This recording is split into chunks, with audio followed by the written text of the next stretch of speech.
Well, the winter anime season is finally here. Isn't this outdoor snow just beautiful? お礼をされるようなことしてない。言ったでしょ？傷のことならちゃんと対価はもらってるんだから。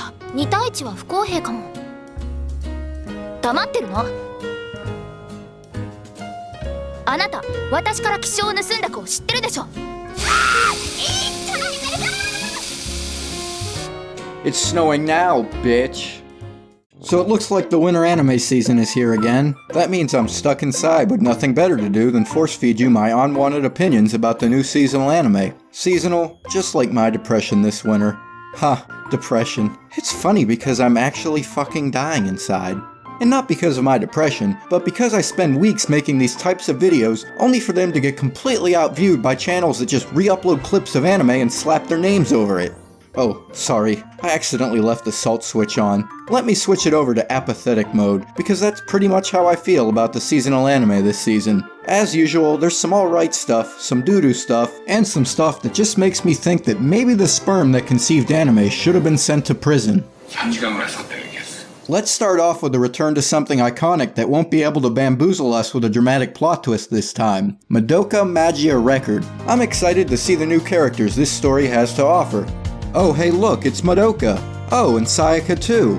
Oh, and there's Homura. And then there's the real Slim Homura. And Hitler Jr. Everyone is here. The story is located in a different city than the original Madoka, where a new power from evil witches is brewing. Iroha Tamaki has come to the city in search of her missing sister. When it comes to animation, Shaft certainly doesn't let us down again. The unique art style during witch encounters is still there, and the magical girl transformations are so ballin' that they make me wish I could transform into a magical girl. This feels like it's shaping up to be a more mystery-focused Madoka series, and it has decently made itself feel different from the original. Oh my god! Mommy, you got your head back. I guess we really did end up getting bamboozled. Plunderer is set in a world where humans have a number on their body that alters based on a unique thing they do. If that count reaches 0, they are pulled into the abyss. This can range from the distance someone walked or what someone thought of their cooking. I really want to enjoy this anime, as I find it very conceptually compelling, but the logic of the world building and the ridiculous of some of the counts seem laughable. And I usually like fan service, but it was pretty pitiful in this show. If the main hero is someone that the main girl continues to look up to, you probably shouldn't have him be Brock Turner going through the Tokyo Ghoul experience. Also, you've been running the world for 5 years, but you haven't learned anything about it? Good job, Forrest Gump.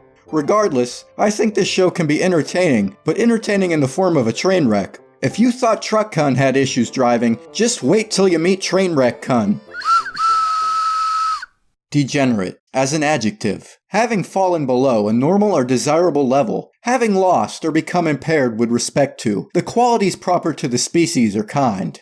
The show Interspecies Reviewers is not at all lacking in degeneracy, which, well, couldn't be more perfect for someone like me. The title pretty much describes the show in its entirety. A bunch of thirsty bastards rate various species of girls and argue with each other over who's the hottest. And I am perfectly okay with that. It actually manages to be a lot more entertaining and humorous than it should be, so if you enjoy shows like Monster Musume, then I'd say give it a shot. Alright, girls with elephantitis, I'm gonna give you a solid 7. What's next? We got Girls Made Out of Clorox.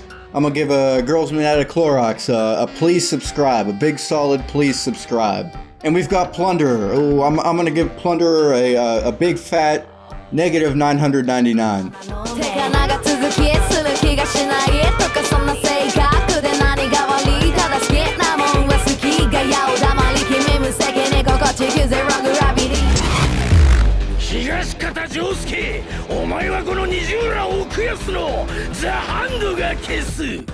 Every season, I'll usually find a series that surprises me. This is quite the case with Keep Your Hands Off Eizouken, which showcases a group of 3 high school girls that form the video research club to try to reach their dreams of creating anime. I'm adoring the way the show utilizes a sketch-like or incomplete animation style to portray the girls creating anime. It makes it feel very immersive, and the anime really highlights the pleasure that comes with creating things and seeing them brought to life. Everything feels like a celebration of passion, and the girls are also great. 本当だ！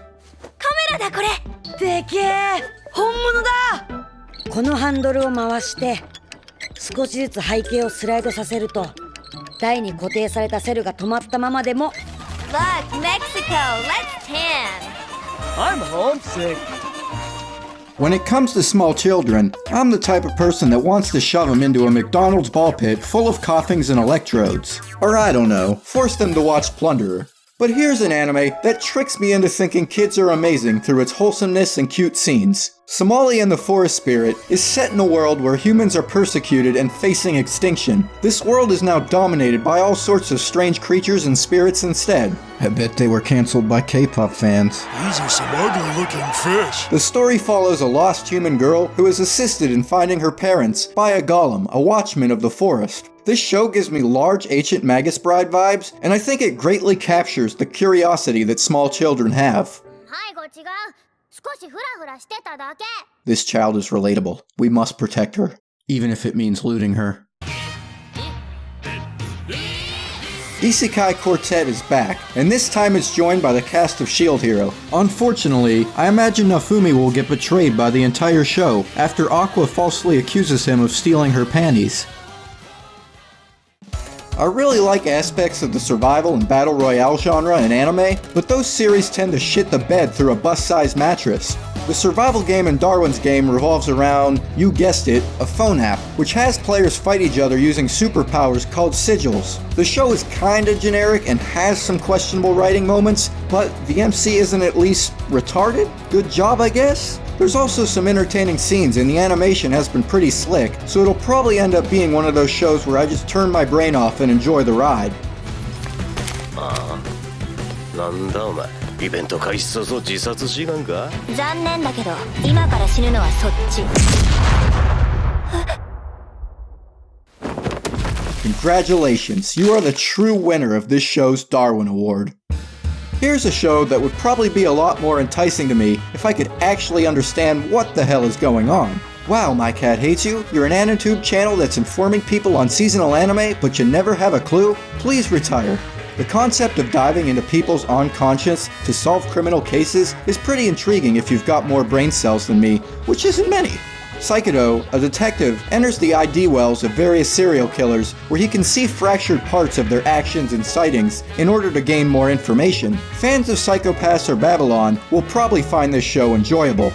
I can't seem to understand this anime pat either, and I'm not sure if I want to anyways considering there's a talking vagina in it. How's it hanging? And here's a comedic romance show that could go down as a hidden boner this season. In this anime, two scientists try to determine if they really love each other through the use of science and experiments. If you needed something to soften the weight of Kaguya-sama Season 2, then here's the solution for you. The chemistry of the cast is great here, and the main couple are quite adorable. Like God, that hair twitch is cute. But most of all, like Kaguya and Shirogane, they're two of the most retarded geniuses I've ever witnessed. To be fair, you have to have a high IQ to understand what love between two people is. Allow me to explain to these two characters the answer.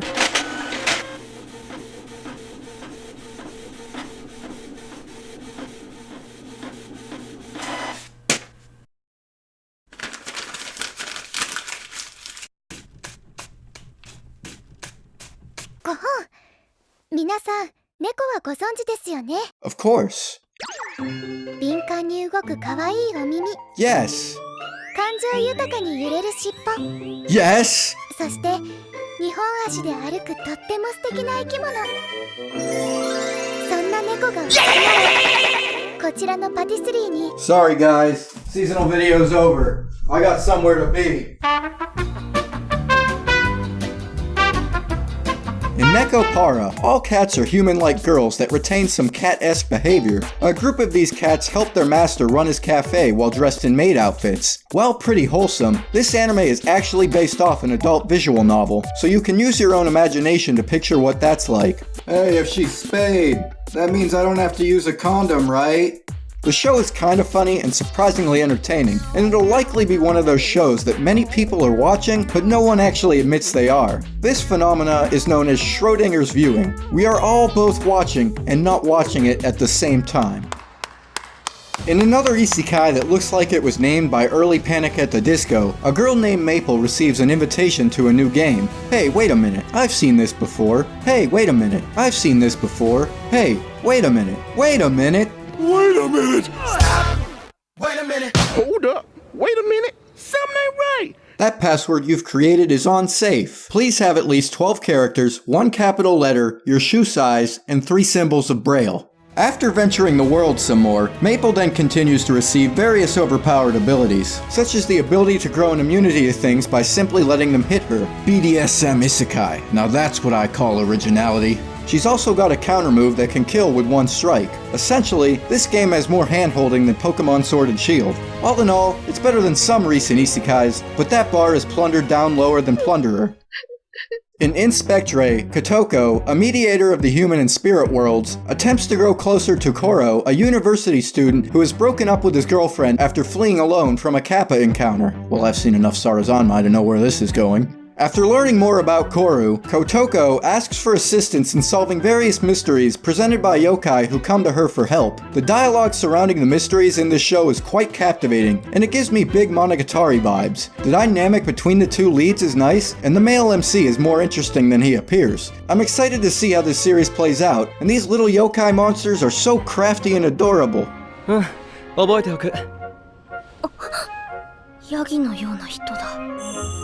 細くてぼんやりとしてもさもさと草を食べてやっぱりぼんやりとした生涯を送りそうなのだけれど奇妙に生命力を感じさせる。 The District of Hole is a place free from law, which serves as a testing ground for the magic users who reign supreme in it. Cayman, a man with a reptile head and a hatred for the magic users, is immune to their magic and hunts them down for answers. Alright, Spicy Lizard Man, I'm gonna give Spicy Lizard Man a switch my car insurance to Geico out of 10. Cayman continues to give these magic users a visit to the inside of his mouth. And no, not to eat them, sorry to blueball you Vor fans, but to ask them what the guy inside his head said. Eat more ass. This anime is heading in a compelling direction, and I think it's one of the more unique world settings to come out recently. It's got nice elements of horror mixed with comedy, and the CGI is decently done as well.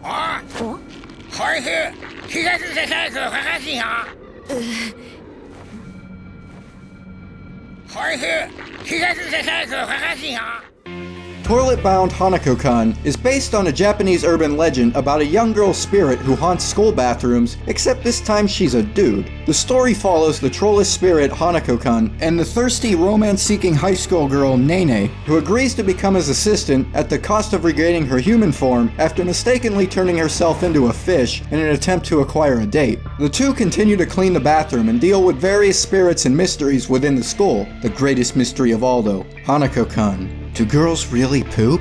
One thing that certainly isn't shitty is the fantastic art style and use of imagery. While the humor has been amusing, I promise that this show offers a story deeper than just a shit show of poop jokes.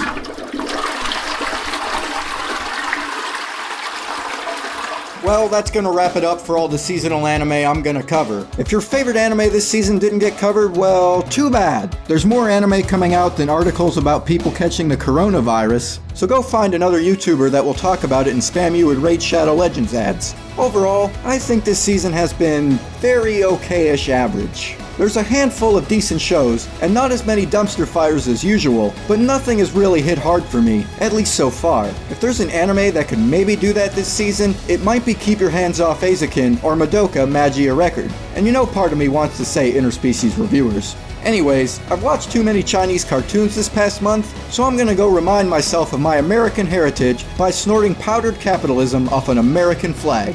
Peace. Hey, what is crackin' Booty Brigade? As usual, I hope you guys enjoyed it, because personally I wasn't too satisfied with how it came out, so I'm looking to improve the seasonal videos in the future, so if you have any comments, suggestions, or advice you want to throw at me, I'm always down for that, or if you just want to straight up roast me, that's fine too. And as usual, the Patreon thanks to Shin AMV, Doppler Do, and Trouble Clef. And then, same old like button, bell button, throw a comment or whatnot, so I can maybe pay the bills or feed my cat so he can continue to go on and hate you and all that bullshit. So yeah, that's pretty much all I got for you today, Booty Brigade. Peace out.